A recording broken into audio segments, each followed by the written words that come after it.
Bonjour, je reçois sur mon plateau Monsieur Dr Crépin Wodoc, directeur général de Samba Assurance.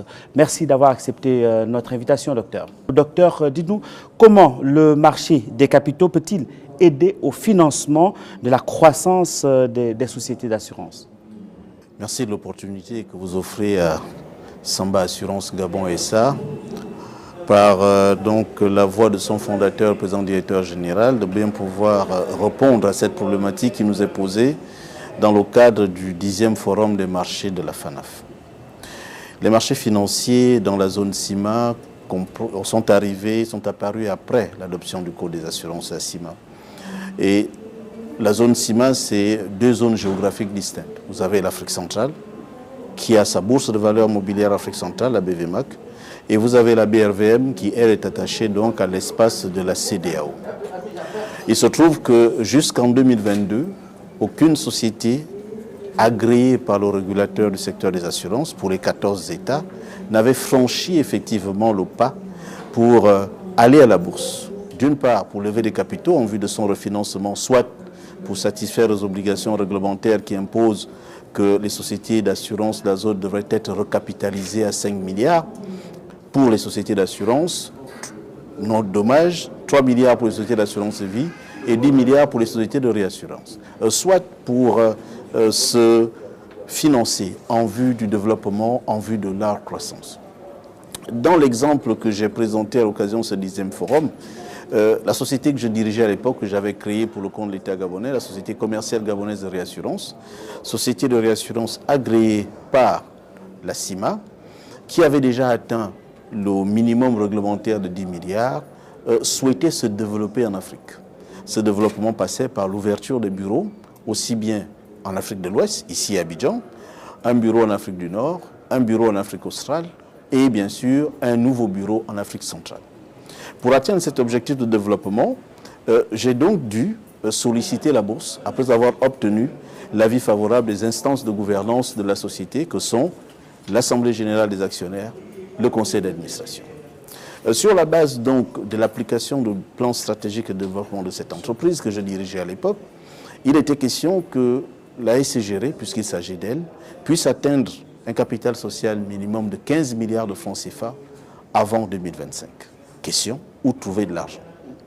Est-ce qu'il fallait revenir vers les actionnaires qui eux-mêmes avaient des problématiques de recapitalisation puisque cette société a pour actionnaire des sociétés d'assurance du Gabon? Ou alors il fallait trouver de façon ingénieuse un autre moyen de se refinancer? C'est à ce moment précis que la bourse est apparue comme une réelle opportunité, nous permettant ainsi de lever des capitaux à partir d'un appel public à l'épargne, puis d'introduire cette société à la bourse. Cette levée de capitaux nous a permis d'obtenir donc les fonds nécessaires pour l'expansion et le développement, donc la croissance de cette société en Afrique. Initialement prévu, il était question de rechercher 5 milliards, de lever 5 milliards à partir donc d'un processus de création d'actions nouvelles. 250 000 actions nouvelles avaient été créées et mises à la disposition du public, d'où la notion d'appel public à l'épargne. Sauf qu'il n'y avait pas de référence dans le secteur des assurances. Qui avait déjà fait ça, dont on pouvait effectivement se servir de l'exemple? C'était un concept nouveau alors? Un concept nouveau. C'était pour la première fois, voire même pour le régulateur, qui délivrait sa toute première autorisation pour qu'une société agréée puisse faire un appel public à l'épargne en vue de lever des fonds et être introduite à la bourse. Et ça, généralement, ce type d'opération se déroule en 24-36 mois. Cette opération a été réalisée grâce, effectivement, au concours des spécialistes de l'équipe projet, grâce au concours donc, des membres du personnel de la SCG, parce qu'il y a, pour ce type d'opération, distingué deux étapes. La phase préparatoire et la phase opérationnelle. Dans la phase opératoire, il y a un certain nombre de due diligence qu'il faut mettre en place. Il faut tout simplement veiller à s'entourer d'une équipe de professionnels qui vont regarder quelle est l'entreprise, quelle est sa maturité, quel est l'objectif. Est-ce que vous êtes une entreprise transparente? Est-ce que l'on peut valablement qualifier votre entreprise une entreprise qui fonctionne selon les règles de l'art? Parce que le marché boursier a horreur de tout ce qui n'est pas transparent. Il faut installer la confiance. Il faut donc installer, comme vous le dites, la confiance. Parce que s'il n'y a pas de confiance, par rapport à l'histoire que vous racontez pour collecter des fonds, aucun investisseur ne vous fera confiance. Et les investisseurs regardent quelle est l'équipe projet.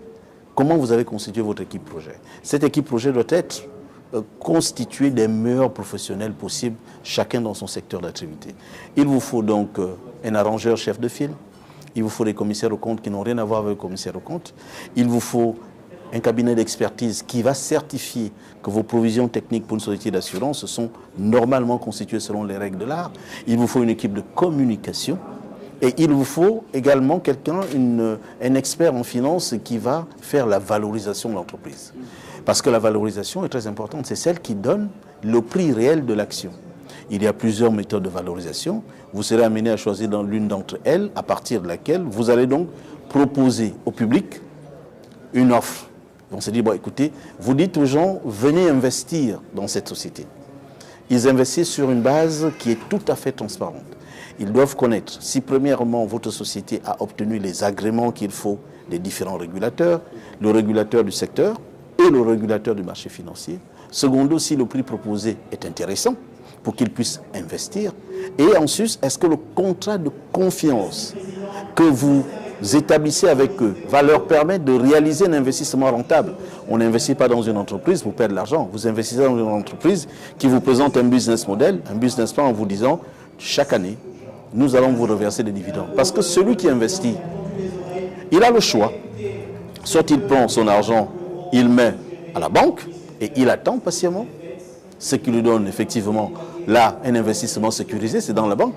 Mais pour ceux qui souhaitent prendre des risques, il va mettre dans une entreprise qui, elle, va être cotée à la bourse et il va regarder le cours de la bourse, le cours de l'action de cette entreprise à la bourse.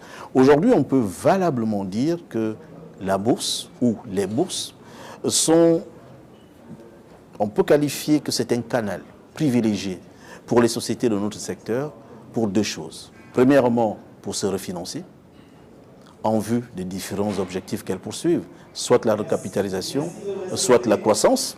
Secondo, pour faire des placements. Comme vous le savez, les sociétés d'assurance et de réassurance sont revêtues être des investisseurs institutionnels. Comme des baromètres. Effectivement, des baromètres. Les sociétés investissent l'épargne que nous collectons, nous devons le réinvestir dans l'économie. Mais les investissements que nous faisons aujourd'hui, et là le directeur Jean Labir-Verne, pour ne pas le regretter, signalait aux assureurs réunis ici à Abidjan que près de 75% de nos investissements sont en trésorerie ou dans des immeubles. Ce n'est pas suffisamment lucratif et ça ne participe pas beaucoup au financement de l'économie. Les assureurs ont été appelés à investir un peu plus sur des actifs qui sont cotés à la bourse, un peu plus dans un certain nombre, en dématérialisant par exemple leurs actifs immobiliers pour les rendre beaucoup plus liquides et obtenir ainsi les fonds en vue du financement de la croissance. Docteur, maintenant, vous avez fini franchement de nous éclairer sur la question. Quels seraient vos conseils concernant les sociétés d'assurance? Alors, le premier conseil que je pourrais donner aux sociétés qui souhaitent suivre l'exemple de la SCGRE dont j'avais conduit l'opération d'appel public à l'épargne et son introduction à la bourse, premièrement, c'est d'être transparente. La transparence est l'une des premières exigences. Secondo, c'est de s'entourer de professionnels. Troisièmement, de s'impliquer, d'impliquer le personnel de la société. Au-delà des professionnels, il faut impliquer le personnel de la société parce que c'est le personnel qui est le premier ambassadeur d'une société. C'est à eux que les gens vont s'adresser en disant « mais vous, dans votre entreprise, c'est quoi cette opération d'appel public à l'épargne ?» Et derrière tout ça, ne pas perdre d'esprit que c'est un contrat de confiance que vous tissez avec les investisseurs et ces investisseurs ont besoin de savoir s'ils investissent dans une entreprise à fort potentiel, une entreprise rentable qui pourra leur permettre d'obtenir effectivement une rentabilité certaine qu'ils ne peuvent pas obtenir par ailleurs en investissant par exemple dans des DAT. Docteur Wodok Crépin, merci beaucoup d'avoir accepté notre invitation pour cet entretien sur Business 24. Nous étions donc en compagnie de Docteur Crépin Wodok, directeur général de Samba Assurance, qui vient directement du Gabon. Bon retour donc chez vous au Gabon et merci d'avoir accepté notre invitation.